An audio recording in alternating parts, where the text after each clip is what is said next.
Assalamu alaikum wa rahmatullahi wa barakatuh.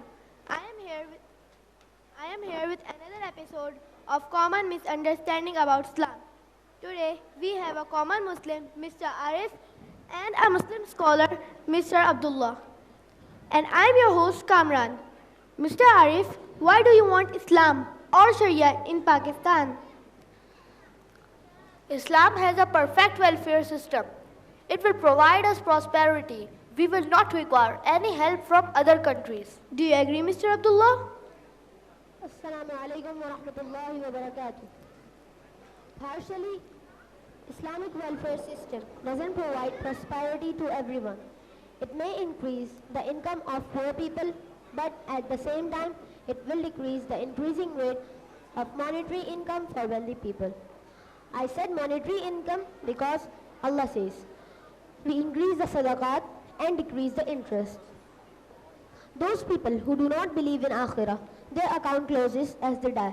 But for Muslims, account closes in Akhirah, and we will be compensated for our sadaqat in Akhirah as well.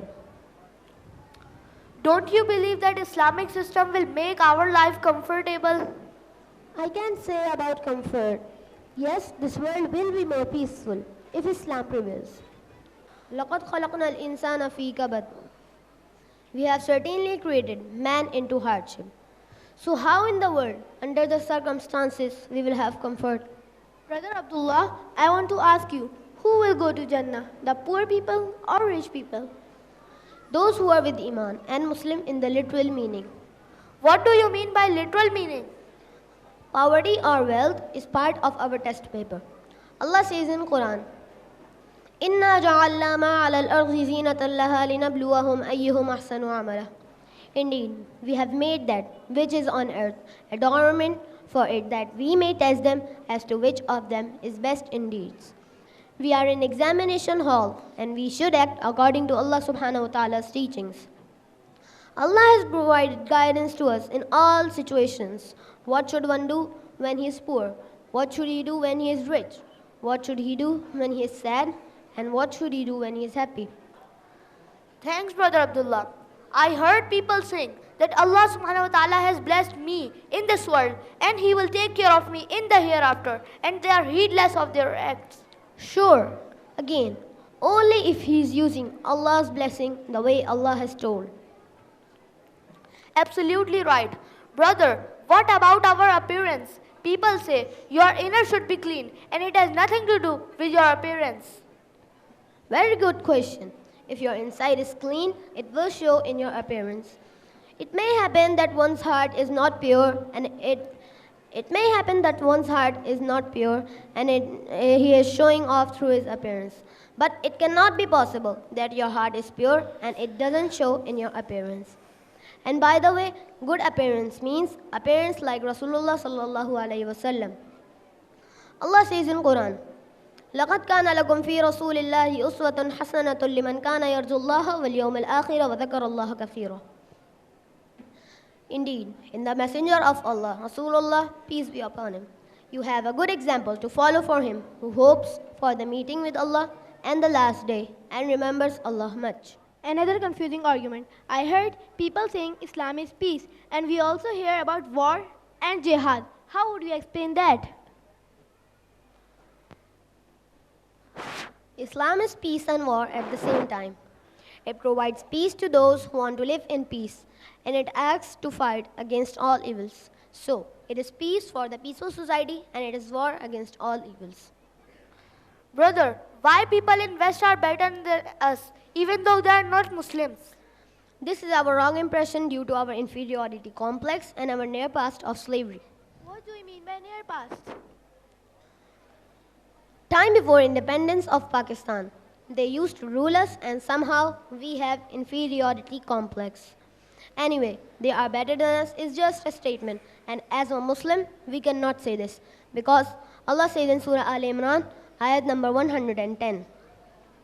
كنتم خير أمة أخرجت للناس تأمرون بالمعروف وتنهون عن المنكر وتؤمنون بالله. You are the best nation produced as an example for mankind. You enjoin what is right and forbid what is wrong and believe in Allah.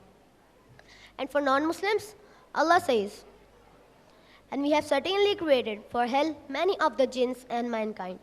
They enjoin they have hearts with which they do not understand. They have eyes with which they do not see. They have ears with which they do not hear. Those are like livestock. Rather, they are more astray. It is they who are the heedless. Now let's talk logic. What makes you good or bad person? You may think of thousands of reasons, but there is only one answer, and that is your tarbiyah, your upbringing. What you are now is because of your tarbiyah. And who gives you first tarbiyah? Your parents. I have a question to you now. Do their parents have time to give them tarbiyah? Let me be blunt. Do they have parents? But don't you think they care about hukukul ibad? To analyze, what does hukukul ibad means? It means obligation to those people who do ibadah, which means obligation to those people who obey Allah. But I'm sure you mean they care about human. Again, it is a statement because of the same reason, complex. Again, these statements require logical answers. My question is, who is the most deserving person for your care when you are grown up? Answer is simple. Your parents. My question is, do they care about their parents? Or do they know where their parents are? Then why are we in such a condition? The answer to you is, Alhamdulillah, we are Muslims, but we don't follow Islam. The blessings you'll achieve only if you implement Islam completely, because it is instructed by Allah and not because it will give you prosperity, comfort, etc. It may come along with that, but we are bound to follow Allah's order. Allah says in Quran, وَمَنْ يَبْتَغِي غَيْرَ الْإِسْلَامِ دِينًا فَلَنْ يُقْبَلَ مِنْهُ وَهُوَ فِي الْآخِرَةِ مِنَ الْخَاسِرِينَ. And whoever desires deen other than Islam, never will it be accepted from him, and he in the hereafter will be among the losers. Jazakallah, brothers. I hope that you have been clear about the common misunderstandings about Islam in today's discussion. Indeed, in the Messenger of Allah, Rasulullah sallallahu alaihi wasallam, you have a good example to follow for him, who hopes with the meeting with Allah and the last day and remembers Allah much. We'll inshallah discuss a few more common misunderstandings about Islam in our next episode. Wassalamu alaikum wa rahmatullahi wa barakatuh.